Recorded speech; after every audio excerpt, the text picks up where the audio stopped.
Well, I mean, the National Democratic Party, Nick, as you know, is in many ways defined as a bi-coastal party and not as a national party. I mean, it's strong on the coast, and the leadership tends to come from the coast, and the message tends to come from the coast. That doesn't necessarily play as well through many of these states that are going to be up for grabs in 2017, 2018, or 2018 in particular. So there's the absence of a kind of a message that resonates in some of these states. I think also the fact is that there is no bench in a lot of these states for the Democrats.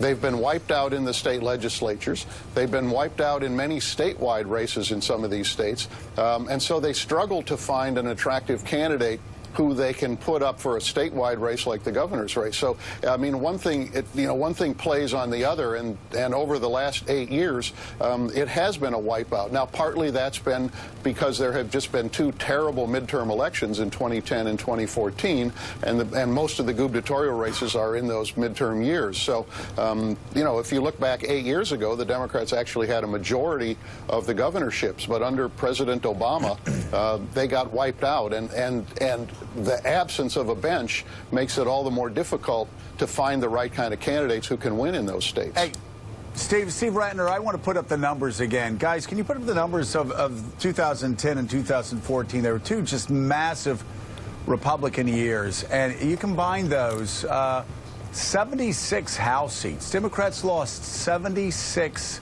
House seats and lost 13 Senate seats.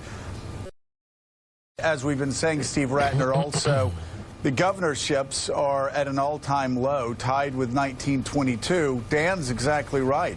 Their bench has been absolutely decimated. Yeah, look, I spend a lot of time in the Democratic circles, and there is a fair amount of something between hand-wringing and despair over the state of the bench and our prospects for taking back the Senate or the House. But Howard, I wanted to come back to you on this question of the bench and the lack of candidates in a lot of these places and the general state of the party, because there are quite a number of people, again, in my circles, and I suspect in yours, who hold President Obama at least partly responsible for that, for not devoting the time and the effort to build the bench, to build the apparatus, to build the party the way you did earlier in his term. Do you agree with that or not?